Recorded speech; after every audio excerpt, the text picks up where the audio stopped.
ఈ గాల్లో గెలిచిన గాలి నా కొడుకులు ఎక్కువైపోయినారు రాష్ట్రంలో ఎమ్మెల్యేలు. మీరు తెలుసుకోవాల్సింది రాష్ట్రంలో ఉన్న తెలుగుదేశం పార్టీ జనసేన నాయకులు తెలుసుకోవాలి. ఇప్పుడే అంటే హైదరాబాద్ కు పారిపోయే వాళ్ళు రేపు జగనన్న ప్రభుత్వం వస్తే వీళ్ళు హైదరాబాద్ గారు అమెరికాకు పారిపోతారు. ఆ రోజు మిమ్మల్ని కాపాడటానికి ఎవ్వరూ ఉండరు. వీళ్ళని నమ్మకం ఈ రోజు కనుక వైఎస్ఆర్ కాంగ్రెస్ పార్టీ వాళ్ళని మీరు టార్చర్ పెట్టినా, కేసులు పెట్టించినా, కొట్టినా దానికి 100 రెట్లు మీకు వడ్డీతో కూడా తిరిగి ఇచ్చేస్తామని కూడా ఈ సందర్భంగా తెలియజేసుకుంటాం. క్వశ్చన్స్. రోజా ఏమనింది? గాలి నా కొడుకులు అనిందా? నేను ఒకటి అడుగుతాను. హాఫ్ లేటు మా రోజక్క ప్రెస్ మీట్లు చూస్తున్నా, మళ్ళీ పాత రోజక్క వచ్చేసింది బయటికి. ఇప్పుడు రోజక్క ఒకటి గుర్తుపెట్టుకో, మర్యాద అనేది ఇచ్చిపుచ్చుకోవాలి. నువ్వు మాకు మర్యాద ఇచ్చావనుకో నీకు ఇంకా ఎక్కువ మర్యాద ఇస్తాం. నువ్వు సంస్కారంతో మాట్లాడావనుకో ఇంకా సంస్కారంతో మాట్లాడతాం. మేమేమంటాం? రోజా అంటానా? రోజక్క అంట. ఎంత ముద్దుగా పిలుస్తాను నేను. ఎవరైనా పిలుస్తారట రోజక్క అంట. ఎందుకు? మా ఆడపడుచు, నువ్వు మా ఇంట్లో మనిషివి. గాలి నా కొడుకులు గాల్లో గెలిచిపోతారు అనింది అనుకుంటా కదా. గాలి నా కొడుకులు గాలికి గెలిచారు. సరే, నేను చెప్పన్న దానికి రిప్లై అయ్యా. గాలి ముండలు గాలి లేక ఓడిపోయారు. గాలి ముండలు గాలి లేక ఓడిపోయారు. బాగుందా? అవసరమా మనకే? నాకెంత అసహ్యంగా ఉందట మాట్లాడడం. నాకు నచ్చద్దా? గాలి నా కొడుకులు ఏంది? గాలి ముండ అంటే ఏం చేస్తావు? పద్ధతి ఉండబల్లా, రెస్పెక్ట్ ఉండబల్లా రాజకీయాల్లో. అంటే మీ ఇష్టం వచ్చినట్టు మాట్లాడచ్చు. మేమన్నా మాట్లాడితే అని ఆడస్తావు. ఏంది మే? ఏడ్చే ముందు ఒకసారి ఆలోచించవా? నేను మాట్లాడితేనే కదా వాళ్ళు మాట్లాడిందనే. ఏందా ఏడుపులేంది? నువ్వు మాత్రం ఊర్లో అన్నం తిట్టచ్చు.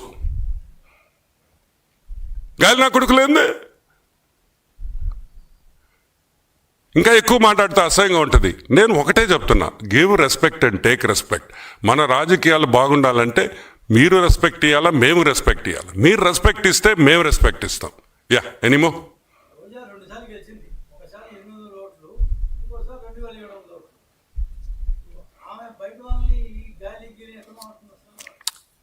పాపం లాస్ట్ టైం మా రోజక్క గెలవడం అంటే అది మనం చేసిన తప్పే. వాస్తవంగా ఆ రోజు అదేదో చిన్న డిస్ప్యూట్ వల్ల ఆమె ఆ కాన్స్టిట్యువెన్సీ గెలిచిందిగా నగరి. లేకపోతే అసలు రోజక్క గెలిచే ప్రసక్తే లేదు. గుర్తుపెట్టుకోండి. అది ఫ్రస్ట్రేషన్. ఒక ఫ్రస్ట్రేషన్ ఏంటంటే, ఏందిరా ఇంత లిక్కర్ స్కామ్లో ఇన్ని నోట్లు పడుతున్నాయి, ఆ నోట్లు మాకేవరు సరిగ్గా రాలేదే, మా షేర్ రాలేదని బాధపడేవాళ్ళు తప్పితే, ఈరోజు నేను ఒకటే చెప్తున్నా, ఒకరిని నగరిలో మా MLA Bhanu, he's from a very renowned family. మంచి కుటుంబంలో నుంచి వచ్చినాడు అతనేం గాలికి రాలా నీలాగా. గాలంతా ఊరంతా సైక్లోన్ లాగా చుట్టి చుట్టి చుట్టి చుట్టి చుట్టి నగరికి రాలా. అప్పుడు నగిరిలో పుట్టి పెరిగిన బిడ్డలై. ఈరోజు బాను నగిరిలో పుట్టి పెరిగాడు. నువ్వు ఆడున్నావు, నువ్వు ఎప్పుడొచ్చావు? ఈరోజు గాలి నా కొడుకు అంటున్నావే, నువ్వు ఎక్కడి నుంచి వచ్చావు తల్లి? ఎలా వచ్చావు? మొన్న వరకు నువ్వు ఎక్కడున్నావు?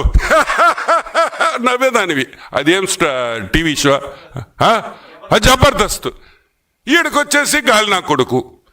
కాబట్టి గాలి ముండ మాటలు మాట్లాడొద్దని ఒకసారి మనవి చేస్తూ, యా ఎనీమో.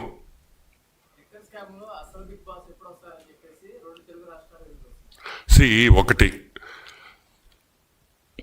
మనం జనరల్గా ఏమనుకుంటాం, సిట్టు విచారణ నేను సిట్టు విచారణ వేయగానే నేను నాకు తెలిసి ఒక 4 రోజులు అయిపోద్ది అనుకున్నా. ఇదేంది ఇది? ఇంకొక 2 నెలలు కూడా తొవ్వేకొంది వస్తుంది. ఈ ఫ్లైట్లు, ఈ డబ్బులు. ఆమెనా 2,000 రూపాయల ప్యాకెట్ దొరికిందంట. ఒరే, ఆ 2,000 కూడా మీరు మార్చుకోకపోతే మా తప్ప. ఒక ప్యాకెట్ దొరికింది, 2,000 రూపాయలు రద్దు చేశారు, అప్పుడు మీరు మార్చుకోలేకపోయారు. ఏదో మిగిలిన డబ్బులు ఉంటాయి, మీకేం కరువు డబ్బులు. ఆ 2,000 రూపాయల ప్యాకెట్ ఉంది అంటే 11 కోట్లు మీకు సంబంధం లేదు. ఎవరికి సంబంధం రా? నాకు సంబంధమా? మేమన్నా లిక్కర్ మేము సంపాదించావా? లేదా చంద్రబాబు నాయుడుకి అన్నా మీరు ఇచ్చారా? వెంకటేష్ నాయుడు చంద్రబాబు నాయుడుతో ఫోటో. ఏంటి ఇప్పుడు నువ్వు ట్రంప్తో ఫోటో కావాలా నీకా? చెప్పు. నేను ట్రంప్ తీసుకొని ముద్దు పెట్టుకుంటుంటాం. 5 నిమిషాల్లో ఇస్తా. వాడి 5 నిమిషాలు ట్రంప్ వచ్చి నాకు కిస్ కొడతాడు. సో ఇవన్నీ ఫేక్ ఫోటోలు కాదు. నేను అనేది ఒకటి, తప్పు జరిగింది. ఫ్లైట్ మేనిఫెస్టోలు ఉన్నాయి, అవి అబద్ధాలు కాదు కదా. ఎవడు ఫ్లైట్ ఎక్కిన ఎయిర్పోర్ట్లో మేనిఫెస్టో ఉంటుంది, ఏ ఫ్లైట్ నెంబరు, ఎవరెవరు ఎక్కారు అని కంపల్సరీ ఉండాల్సిందే. 11 కోట్లు దొరికింది. మా డబ్బు కాదు. ఎవరి డబ్బు? మా డబ్బా? చెప్పింది ఎవరు? సిట్టికి 11 కోట్లు ఆడుందని ఎలా తెలిసింది? ఎలా తెలిసిందంటే దాంట్లో ఎక్యూజ్ అయిన వాళ్ళు చెప్పారు కాబట్టి. దాంట్లో ఇరుక్కున్న వాళ్ళు సిట్టు విచారణలో అయ్యా 11 కోట్లు ఇటు దాచున్నాము అని.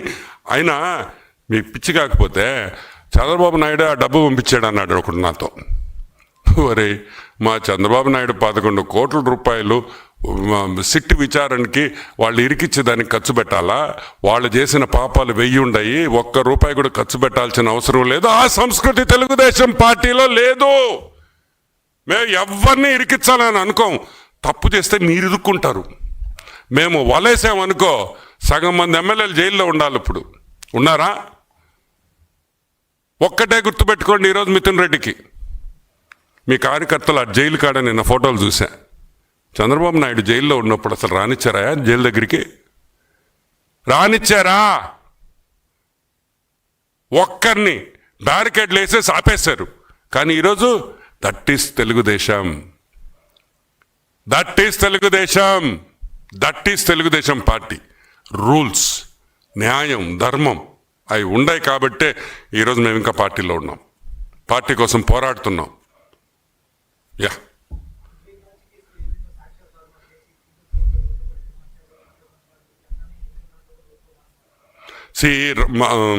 మార్చాలి కదా. ఇప్పుడు లిక్కర్ కేసులో రోజు సాక్షిలో గంటలు. నేను పొద్దున్నే నాకు లేయంగానే కొంచెం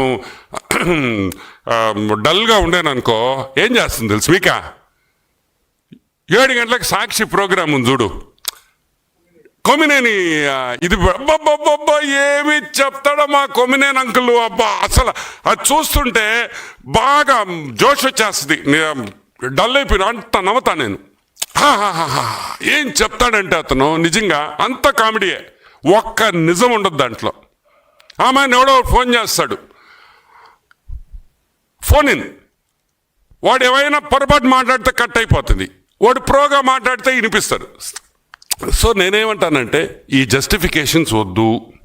అయిపోయిన సినిమా, మీరు ఇరుక్కున్నారు, దయచేసి వచ్చి తప్పైపోయిందని క్షమాపణ అడిగి జైలుకి పోయేసి న్యాయ వ్యవస్థ ఏ శిక్ష ఇస్తే ఆ శిక్ష అనుభవించేసి రాండి, మళ్ళీ రాజకీయ ప్రవేశం చెయ్యండి.